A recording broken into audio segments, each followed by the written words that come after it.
Day is not over just yet. Woohoo! USA! USA! We have an action-packed hour for you 6 p.m. drivers. Would I rather be feared or loved? Easy, both. I want people to be afraid of how much they love me. Matt Skraby wraps up a full day of live and local sports talk. And that is the whole problem with aliens. You just can't trust them. Occasionally you meet a nice one, but usually they turn out to be some kind of big lizard. The Skraby Show starts now on 97.3 The Fan. Hello and welcome into the Skraby Show for April 4th, 2025. Unfortunately, coming to you after a Padres loss. Their first of the season. They are now 7-1. But let me tell you this. I am not worried about it.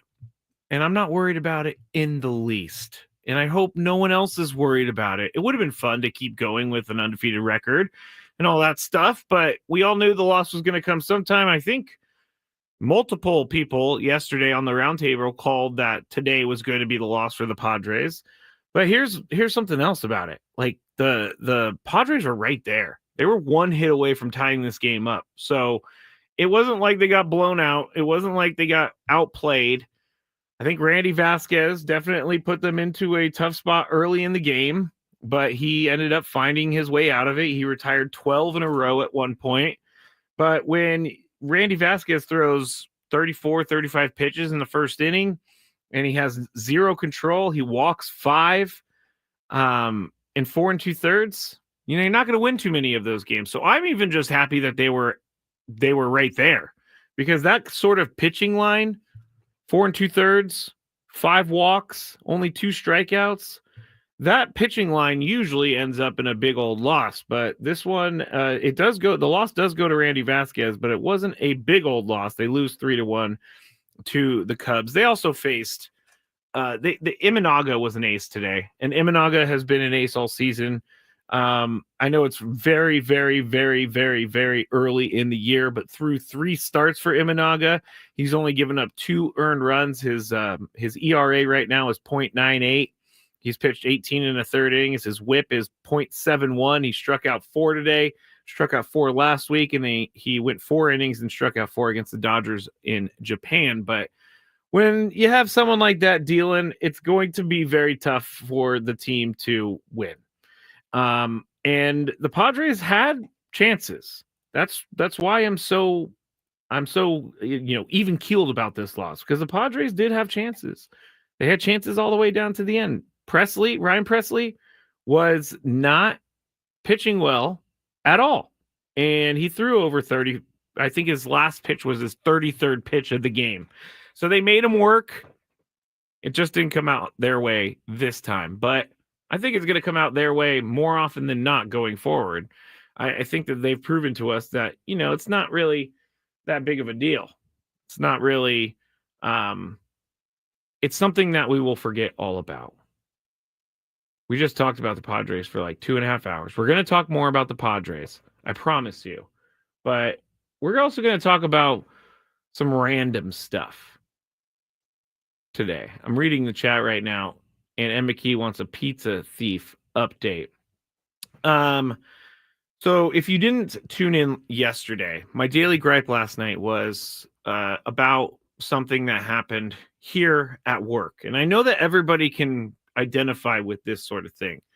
And so the whole story was, we have roundtable every Thursday. When we do the roundtable, so our sales guy saved me a piece of pizza, put it in the fridge. Yesterday I was going to go eat it because I was starving, and someone had taken it and eaten it themselves. I have no idea who it was. I did go and ask if there was any cameras in the area, and the engineers here, they know I'm a little wacky, and so they told me no.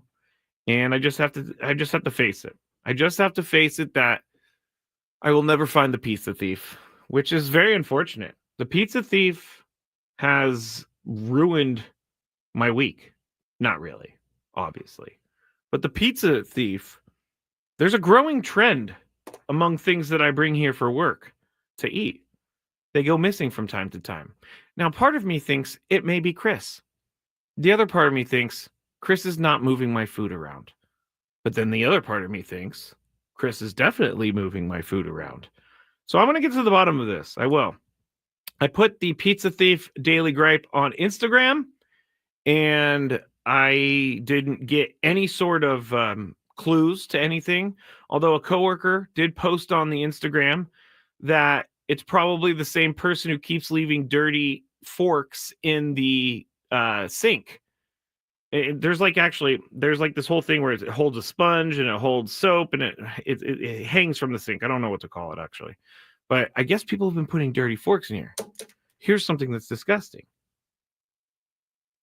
So here's something that is disgusting. Since we don't really have forks, remember I was telling everybody the other day about how forks are like gold around here? Well, I went to go get a fork the other day, couldn't find one. So I went to the sink and I found one sitting there. Did not realize that people are putting dirty forks in there. I washed it, thankfully. But who puts dirty silverware in a place where it looks clean? That is another issue that I have here. If you remember not years ago, maybe a year ago, someone stole my snack pack, and I was very upset about that as well. I know, SB Fly 100 says, ew, dirty forks, gross. Got to be careful with that fork word.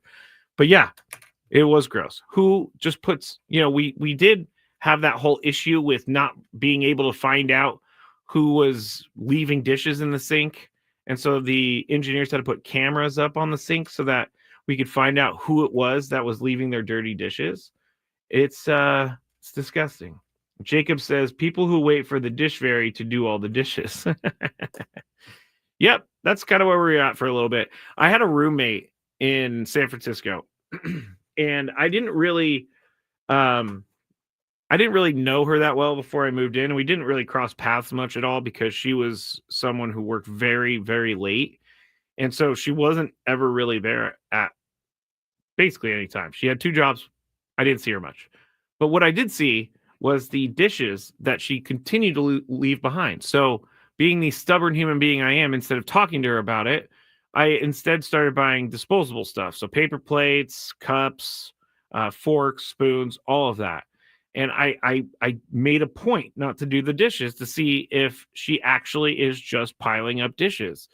And so those dishes sat there for like a month. And I finally, maybe this is my obsessive OCD stuff, but I finally had to go clean up the dishes. And when she saw that I did the dishes, and it was like a stack. It's like a stack of dishes. It was disgusting. And it had like mold on the food. Gross. So when she comes back and we finally see each other one day, she didn't say a word about the dishes. And so I said something about the dishes. I said, oh, hey, do you notice I did all the dishes? And she was like, oh, yeah, thank you. I'm like, those are your dishes, right? Yeah, I just haven't had the time lately. I'm like, they've been sitting there in my head. They've been sitting there a month. So anyway, long story short is I face dishes problems at home and I face dishes problems at work. And I, need to be in a better work environment. I don't really know where I was going with that. Oh yeah, the Pizza Thief is how we got to the dishes, the dirty dish people. But that was my daily gripe. Emma Key wanted an update. No update on that. I think I'm never going to find who stole the pizza. Reckoner said, my girlfriend is the dish fairy. Bless her soul. That is 100% great. Really good. Dan says, who uses silverware at work? I always bring my own. I think it's a little bit different if you work in a job. Now, I don't for sure know that Dan doesn't work at the same place every day. Maybe he does. I know that Dan does stuff downtown. I'm not sure exactly where he works, but I know he works downtown. So I can understand you wanting to bring your own fork and spoon and knife and all that stuff. But here at work, I mean, we have a dishwasher, we have a sink, we have plenty of silverware. So it's like, it's easy for us just to grab one. But no, it's brutal. It's brutal because you know what? Also, I don't know why I got on this whole rant about work dishes, but here we are. What also is brutal is that over time, the forks have been slowly disappearing. And the forks have been dwindling by the year to the point where I think out of like maybe 50 forks that we started with, we have like 3 forks here at work. So I have at times brought my own fork, but then I always forget to bring my own fork back from inside or back from here. long story short, there's major issues here at Odyssey. And Zen says fork thieves. I don't know if they're necessarily fork thieves. I think a lot of people use the fork and just don't really think, hey, this is a work fork. And so I think they just put it back in their like little lunchbox or something and take it home and then never take it back. But forks are very valuable around here. Is anybody else like that at their work? Like, do they have any issues with their coworkers that I should hear about? Go in the chat on YouTube, please, and do that, because I need to hear about other work issues. I live in my work issues every day. I deal with Chris Ello every day. I need a little bit of an escape sometimes. Jack says, that's forked up. That is good. That is good. And McKee, people are tossing them in the trash because no one is cleaning them. That could be true too. That could be true too. It's just the mob mentality, I guess, when you have like a public kitchen or a public bathroom. Like here, our bathrooms are pretty good, I have to say. But I will bring up the bathrooms at Petco in the press box. For the most part, they're very clean.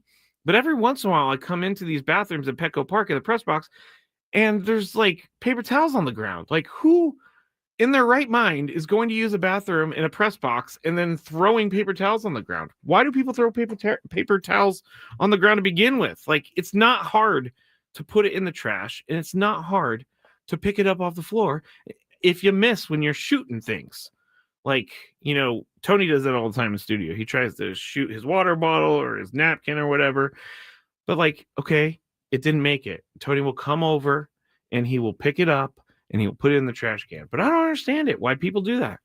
I do not understand why people just disrespect public shared spaces. All right. That was a lot on forks and knives and spoons in public spaces. So I'm going to head to break, and we're going to get back to some sports on the other side. I want to kind of talk a little bit about what Bryce Harper said in the losers comment that he made.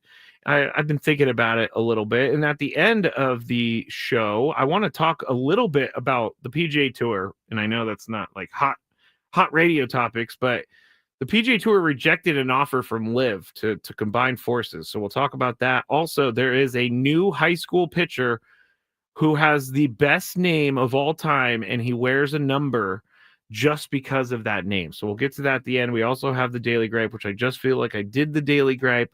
And then we will get serious for a second, because the freshman at Ole Miss that Pat McAfee talked about on his show one day, Mary Kate Cornett is her name. She is planning legal action against Pat McAfee and ESPN over the viral video. And we'll talk a little bit about that, because I've been thinking a lot about this and a lot about, is this something I could ever find myself in? And I think possibly, like, not to this scale, obviously. And I definitely don't ever want to bring up stuff on the radio that's going to out someone or get someone swatted or get someone doxxed. Definitely don't want to do that. But there's many different thoughts I have about that. So we'll get back into sports when we get back here on 97.3 The Fan. Mostly clear.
listening to the Skraby Show. I'm Matt Skraby. Thank you for joining me.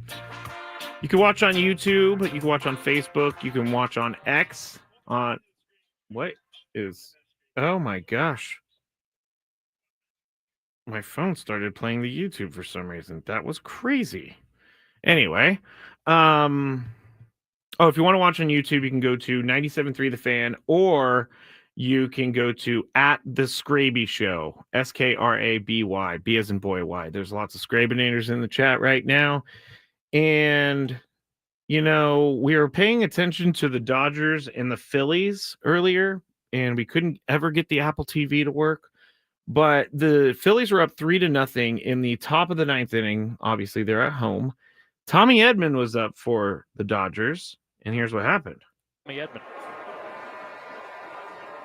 Betts off second. Edman with a high fly ball. Deep right field. Way back there. And the Dodgers are within one. So Tommy Edman hits his 5th homer of the season already. It's a 2-run shot. Mookie Betts scores. Dodgers are down by 1, 3-2. And then Max Muncy comes up. And I guess I was going to play the end of the game, but it was kind of crazy. So I guess I will play the end of the game. Please don't play an ad. Please. Here we go. Oh, it's playing an ad. I knew that was going to happen. This is what happens when I'm trying to bring highlights as soon as they become available. So we're going to have to wait 10 more seconds. But I'll get to the point of this all here in just a second, because what I'm trying to tell you is that the Dodgers have lost, and they also have a defeat now under their name. Now, here is what happened at the end of the game. Braves. There goes the runner from first. Muncy strikes out. The throw down, not in time. And the Dodgers stay alive. Wow, that was close. Rob wants to take a look. So the Phillies challenged the play, and they overturned the call. Game over. 3 outs. Strikeout double play. So there you go. Phillies end up handing the Dodgers their first loss of the season, 3-2. And I don't want to be called a loser. I've been called a loser for talking about the Dodgers, but I put up earlier today that when the Padres lost, oh wow, this is what losing in 2025 feels like. And some Dodger fan replied to me saying, being undefeated isn't for everyone. So I just went on X, and I'm being very petty about this, and I quote tweeted it, and I said, why don't you tell me about it? I was sitting on this. I was waiting for it. So if you're on Twitter, go to my page at Matt Skraby and tell the Dodger fan in a nice way, do not be crazy. I don't want to encourage craziness, that they also now know what it feels like to lose. Boom. There you go. So no unbeaten teams left in baseball, and I'm very happy for my own argument. I'm very happy that on the same day, both of the undefeated teams fell in baseball. So there you go. If you're just tuning in, the Padres did lose today, but I think you already know that. They lost to the Cubs 3-1. They had a chance at the end there. They really did. They were very close to they had some guys in scoring position. They had a guy in second and third. Jake Cronenworth battles against Ryan Presley, and then ends up taking strike 3, which was a really good pitch from Presley. And it was a 94-mile-an-hour fastball, like down and in. And so we all know that we wanted Jake to fight it off, but it was Ryan Presley was struggling so much with his command that I don't really blame Jake for kind of looking at it, because he was not throwing strikes whatsoever. And so, whatever. Game 8 in the books. We have so many more to go. What's 162 minus 8? 154 to go, everybody. So we're good. We're good there. All right. With that out of the way, I want to talk a little bit about Xander Bogaerts real quick, because there was a play in the game where Randy Vasquez had got guys, or allowed guys on base. Xander Bogaerts, there's a ground ball hit to him. It was in the hole. He was falling towards the third base side, and Justin Turner was up, so he hit it into the hole. And he's not, the fastest runner in the world, but Xander Bogaerts decided to go to second with the play, and he ended up not making it there in time. So it allowed the inning to continue. It gave the Cubs a couple more runs. And so that was the difference right there. Xander Bogaerts throwing to second. Now, I'm not putting the loss on Xander Bogaerts. This was not a Xander Bogaerts thing. It was just one of those plays where if you analyze it and dissect it after the fact, maybe he should have gone to first. But honestly, I don't know if he could have made the throw to over there in first in time. Justin Turner was, running slow, but it was the throw to second was the easier throw probably for Xander. It just didn't get there in time. So that would be the one part of the game I think that people are talking about as something that the Padres could have done to win, but obviously they didn't. And it's going to be okay. It's going to be okay. Now I want to get to this Pat McAfee thing. And I want to get to this Pat McAfee thing. So I've been trying so hard to find the segment that is in question here. And here's the backstory on Pat McAfee and this whole Ole Miss freshman. So there was a rumor out there that this freshman had a boyfriend and the boyfriend's dad slept with his girlfriend. So it was going around social media. It was going around Ole Miss's campus. And so I have been trying to find it, as I said. And I finally found a small clip of it. And this was posted all the way back on February 26th. And this person says, Mary Kate has made it to the Pat McAfee show. And the only reason I'm saying her name is because she has come out and she has put her face and name to this. So that's why I'm saying her name. But here is the segment or the comment that was made that is causing all the issues. Dad had sex with son's girlfriend. Yeah, not great. Not great. And then it was made public. Which so is, now that's knows. The absolute worst case situation. So where is Jackson Dart in all this? And that was you heard Adam Schefter at the end. Adam Schefter's with them on the stage during this, and he's hearing this happening, and he's like, I don't want to be a part of this. And they were talking about the Ole Miss quarterback, Jackson Dart. And so he's like, well, I'm here to talk football. And this turned into something bigger. And so she is actually going to let me get the actual, I guess, what she's doing. She is going to take legal action, I guess they're saying. I didn't want to mess up the terms of what she's doing because this is important. But she said that this whole thing from this show, from Pat McAfee saying this, has been ruining her life. And she actually talked to The Athletic about it. And she wants, quote, people to be held accountable for what they've done. And it held accountable for giving life to an unfounded rumor that she slept with her boyfriend's father. She said in the Athletic article, you're ruining my life by talking about it on your show for nothing but attention. But here I am staying up until 5 a.m. every night, throwing up, not eating because I'm so anxious about what's going to happen for the rest of my life. And I guess her mom has been swatted. She's been doxxed. She has things yelled at her as she walks around campus, according to her. And so when Pat McAfee referenced this on February 26th, he ended up amping this up into a big time deal. And so now the internet's talking about it. Also, 2 other people are in trouble. One of them does not surprise. Actually, both of them don't surprise me, but former wide receiver Antonio Brown and Barstool Sports personality KFC Barstool have also come under fire for public mentions of the story. So here you got the story, and you have Pat McAfee can't be really reached for comment or anything like that, which if he's going to face legal ramifications, then he shouldn't comment on this. But do I think that she's taking this too far? I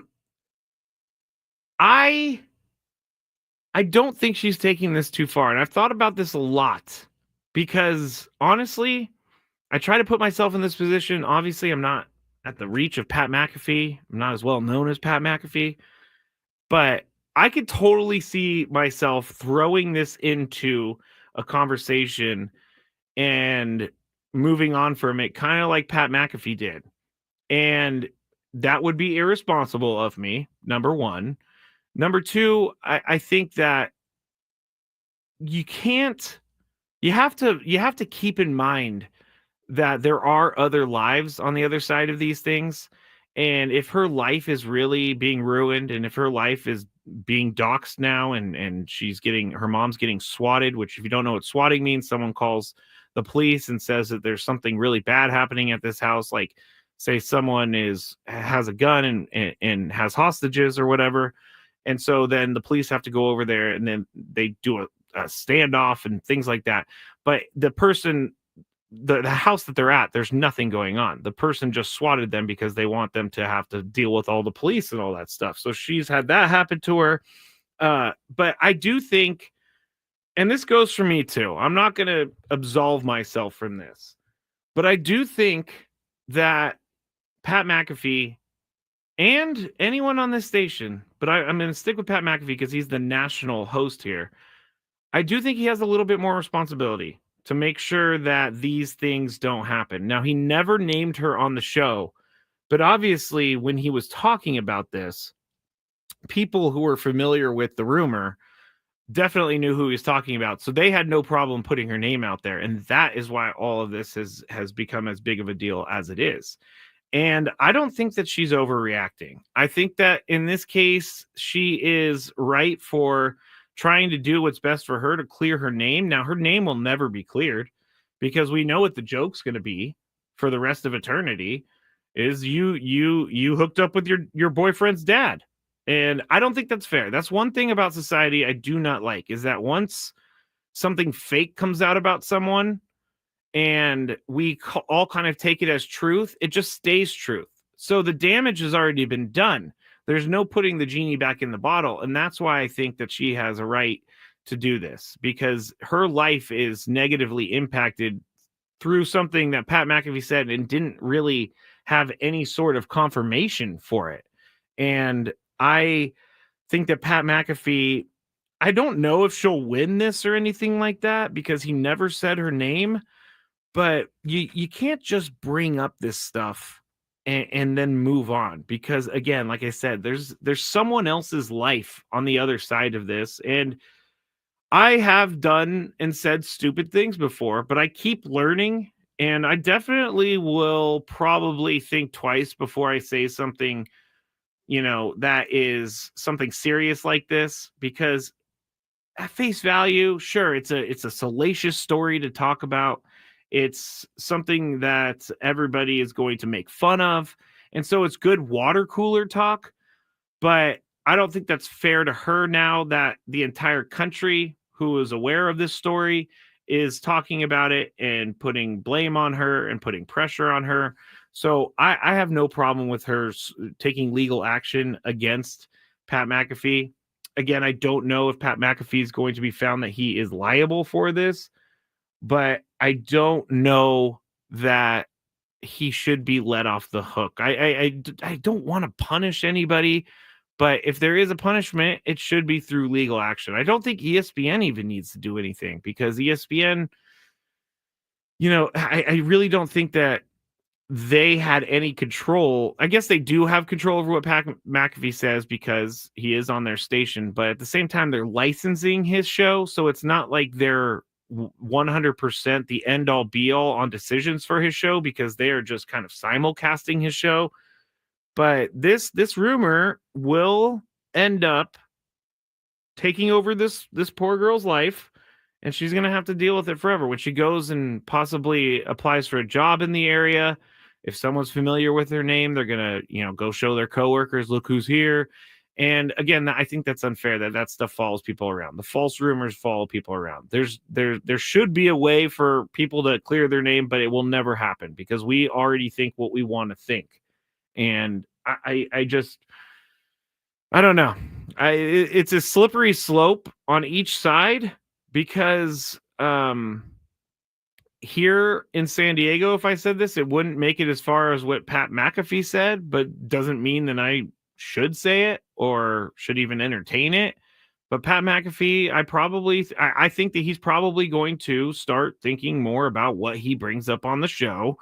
And I've watched Pat McAfee before. I think, Pat McAfee has grown on me a little bit. I think his show is pretty entertaining. There have been things in the past that I haven't agreed with what he said, like some things he said about Caitlin Clark and and just some of the terms that he's used. But in the end, I don't think that Pat McAfee is malicious at all. I don't think that he did this to ruin the girl's life. I don't think he did this to thinking that that was going to happen. But when you have a microphone as powerful as Pat McAfee's, it reaches a lot of places, and you just can't ignore that. You have to be on top of things like that. And so we'll see where this goes with this lawsuit. But Mary Kate Cornett is trying to get some sort of justice for this, and I don't blame her in this case. I'm really curious to see what happens with this, because it could be a pretty monumental decision, because again, Pat McAfee never once said her name. So it wasn't like he was the one who outed her, but other people on the internet outed her, which is the problem. And they probably only did that because they got the fuel from Pat McAfee saying it on a national TV show. So yeah, I don't know how this is going to go, but I do think it's going to be a little bit ugly. So we'll keep you up to date on that throughout, not the trial, but we'll keep you up to date on news that comes up during that. All right. When we get back, final segment of the week for the Skraby Show, and we are going to talk about some random sports news, golf, also that pitcher in high school. And I decided I didn't want to talk about Bryce Harper calling people losers, because I'm done with talking about the loser stuff today.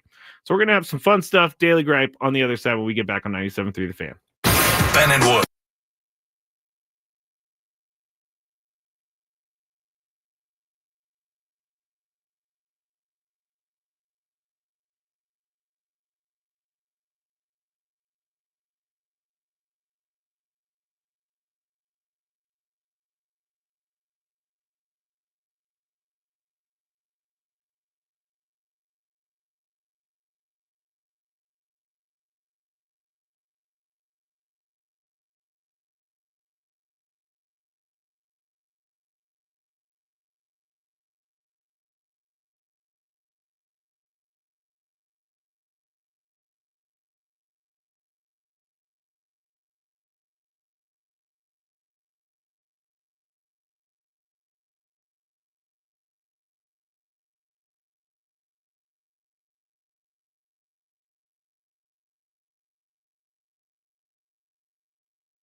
Final segment of the week for 97.3 The Fan. Thank you all for joining us throughout the week. We've had a pretty fun one with the Padres going 7-1 because they lost to the Cubs today 3-1.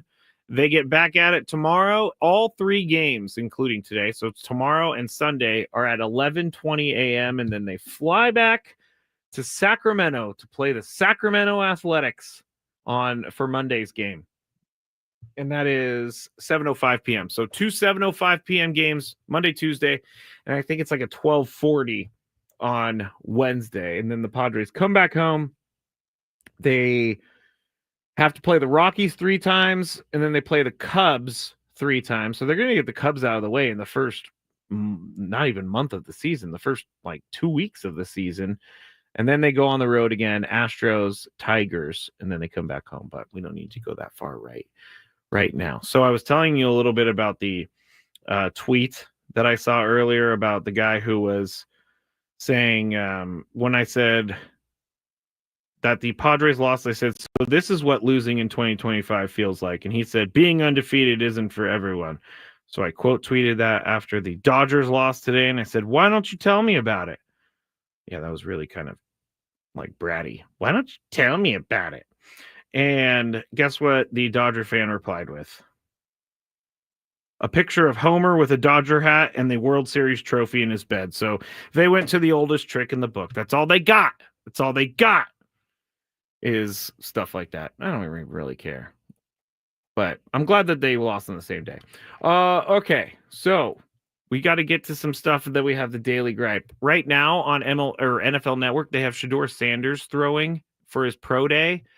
And that's one thing I'm looking forward to, seeing what happens with Shedeur Sanders and seeing where he goes in the draft and then seeing what he can do in the NFL. I'm not sure about him. I'm not sure whether or not he's going to be an NFL caliber quarterback. I'm not really thinking that he has all the tools right now. He's accurate. I'm looking at this. He's very accurate. Travis Hunter's there too. So I think Shedeur is going to get drafted high, but I'm just not sure what he is going to do. So if you want to catch some of that, it's on the NFL Network. Now we're going to get to some sports stories before we end up closing up shop for the day and we do our Daily Gripe. The first story I really want to talk about is, I know that golf talk isn't hot topics here on sports radio, but if you've been listening to Gwen and Chris for any amount of time, you know that we have been on top of this since the beginning. Since Live Golf became a thing, we have been on top of this. And the PGA Tour themselves want just one big circuit for men's professional golf. And Saudi Arabia, their public investment fund, is what is funding Live. And I read earlier today that there are reports Live has put $5 billion with a B into Live Golf so far, and they're just not getting the returns that they thought that they were going to get. I think that Live thought, hey, we're going to go and poach and pay all the big golfers on the PGA Tour.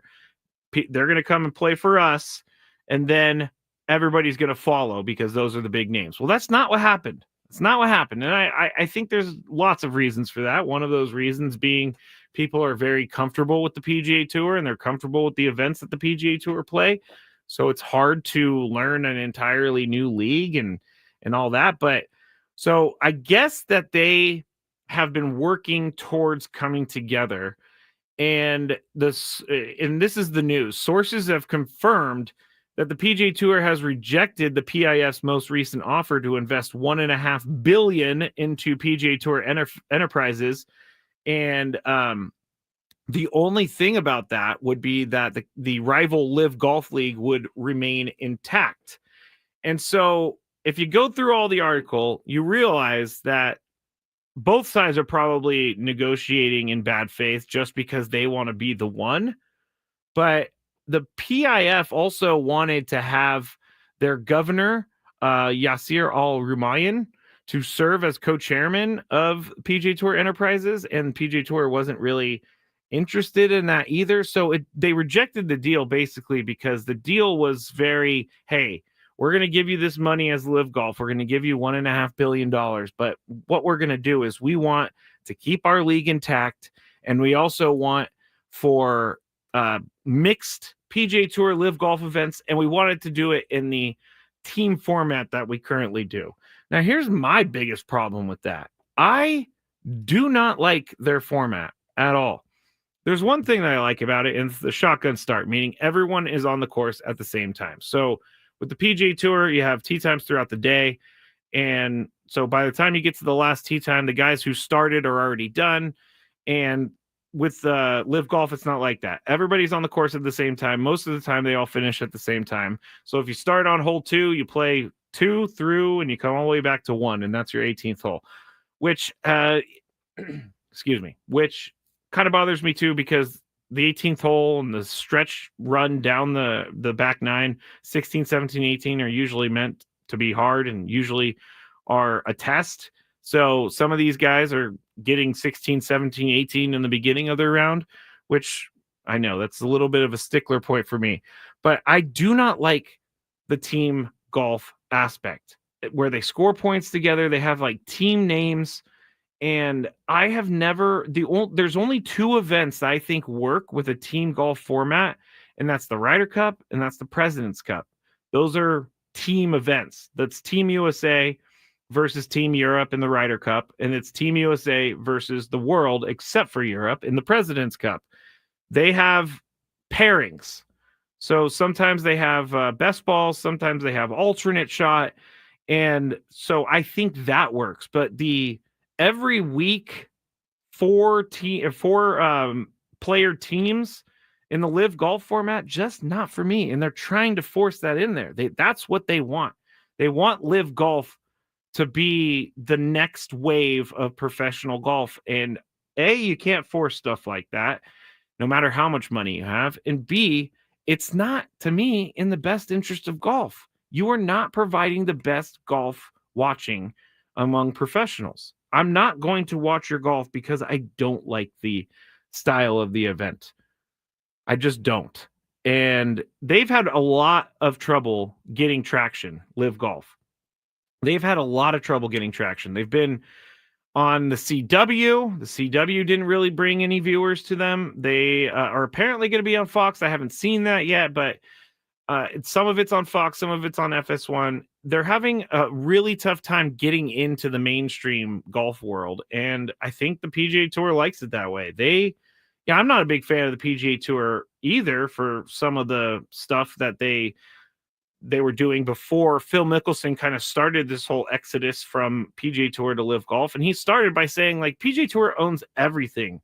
So if I want to use a video of one of my shots, this is Phil Mickelson. If I want to use a video of one of my shots that happened during a major, I have to pay the PGA Tour to be able to use my own video, which I agree with them. PGA Tour needs to be able to share that with the players, because without the players, PGA Tour doesn't have that video. But that's how it kind of all started, was like a small thing like that. And it blew up into this whole big thing. So I'm not a PGA Tour apologist. I think that they have listened to their players, and they've been forced into listening to their players because they don't want to lose any more players. And I think that's a good thing. So Live, in a way, is a good thing to me, because they're forcing the PGA Tour to make changes, and changes are things that I think are necessary at times. But I just really can't even get behind the Live Golf thing. Dan says, Augusta owns itself. Yes, it does. But you have to be in the world golf ranking to be able to play in the Masters if you don't qualify through winning a PGA Tour event. And since Live is not, that's another problem with these high ranking players around the world, is that they're losing world ranking status because Live Golf has not been given the clearance to be able to award world golf ranking points to these guys. And so they're falling far down the list of world golf ranked players because they aren't playing in tournaments that are being considered as tournaments that the world golf ranking recognizes. Mickelson, Katie says, Mickelson has said some dumb and done some dumb stuff since then. Yeah, I'm not going to, I'm definitely not someone who's going to stand up for Phil Mickelson too much, because yes, he has done and said some weird things before. Also, Katie wants to know who wants to come back now. Brooks Koepka wants to come back now. And I think John Rahm kind of wants to come back now as well. So PGA Tour, Live Golf, not coming to an agreement anytime soon. Now, this high school player, and I even went and did this for anyone who is a fan of this show, you're going to love this high school player. 24. Now, the reason at 24, I don't know why I said it like that. 24. 24 is actually might be my favorite show ever. I've watched all the seasons multiple times. I love the over-the-topness. I love the main character, and that's why I'm bringing it up, because there is a left-handed pitcher in high school, and his name is Jack Bauer, and he chose the number 24. So I like this kid already because his name is Jack Bauer. He chose 24. But here's the real story, is that this dude can throw heat. I guess in the last game that he played, he threw 6 fastballs between 97 and 101, and he topped out at 102 in high school. His changeup anywhere between 85 and 88, and he's got a slider. It's between 81 and 84, 2,900 plus RPM. So you're going to hear about this guy going to college. He's going to Virginia. So if you want to follow up on him later, you can follow up on him at the University of Virginia. But I just love that his name's Jack Bauer and his number's 24, and he could throw it over 100. So that's why I brought that up. There's no real redeeming parts of that story other than the fact that I got to mention 24 and Jack Bauer. What's annoying Skraby today? Let's find out. It's time for the Daily Gripe. My Daily Gripe is actually about me. And so it's been something I've been talking about on the show already. And so my Daily Gripe today is when I give in the temptation to talk trash back, because I know it's not the good thing to do. So when I went and tweeted that Dodgers fan, it was fun to do it, but I should have just left it alone. I'm not going to go and delete it or anything like that, because I still think it's kind of fun, but I just need to leave that stuff alone. That's my daily gripe, is that sometimes I just can't leave that stuff alone. I can't. Here it is. I figured it out. Daily gripe is sometimes I just can't be the bigger person, and I should be the bigger person. And I got to work on that. Continuing to work on things, because did I really need to send that? No. Did it serve some sort of chemical rush to my brain when I hit that send button? Yes, it did. And that's what I can't chase. I cannot chase that. Reckoner says 2 wrongs don't make a right, but it feels good. You're right, Reckoner. We'll end with that. Thanks to everybody who joined us this week. Tony and Jesse on the radio all week long. Sammy, Lev, Cubs, Padres, 11:20 tomorrow. We'll be back on Monday to recap everything. Thank you, everyone, for joining us this week. Have a good weekend. Boy.